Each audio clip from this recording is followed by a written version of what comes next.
નમસ્કાર દર્શક મિત્રો, આપ જોઈ રહ્યા છો Banas crime 24 news Gujarati channel. હવે જોઈએ આજના મુખ્ય સમાચાર। ડીસામાં રખડતા પશુની સમસ્યા યથાવત જોવા મળી।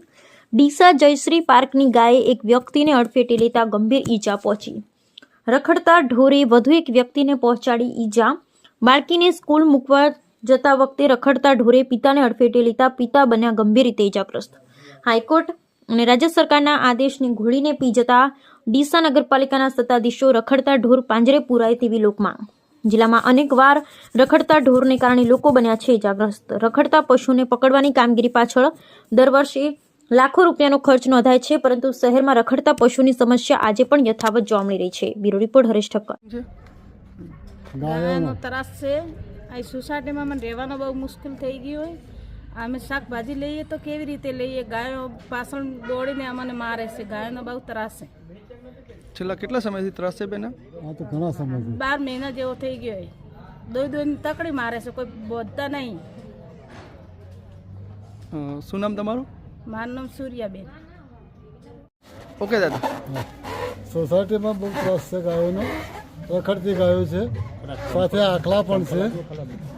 ઘણા સમયથી હું આવ્યો લગભગ 1.5-2 વર્ષ થવા આવ્યો છે, ત્યારથી તો આ ત્રાસ ચાલુ છે। એના પહેલાં કેટલા સમયથી ત્રાસ હશે એની મને ખબર નથી, પરંતુ ત્રાસ તો છે જ।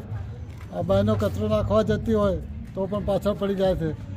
એટલે આ ગાયોના ત્રાસનો નિકાલ જો નગરપાલિકા કે કોઈ પણ સારી રીતે કરી શકે તો આ સોસાયટીને એનો લાભ મળી શકે રહેવાસીઓને।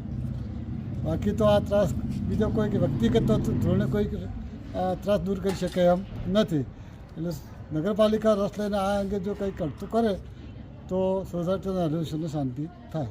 શું નામ તમારું? રાયચંદ્રજી સોલંકી। ગાયનો ત્રાસ વધી ગયો છે। મારા ભાઈ સવારે છોકરીઓની સ્કૂલ મૂકીને આવતા હતા, ગાયે હુમલો કર્યો છે, એટલા માટે વગાડ્યું છે।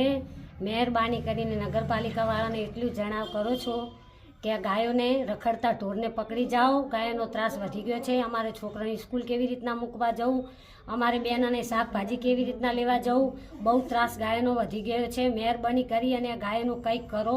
મારે ભાઈને 5 છોકરીઓ છે, આવી રીતના કોઈ વગાડી જાય ને કંઈ થઈ ગયું હોય તો કોની જવાબદારી? આવી રીતના ઢોર રસ્તામાં રખડતા બધાએ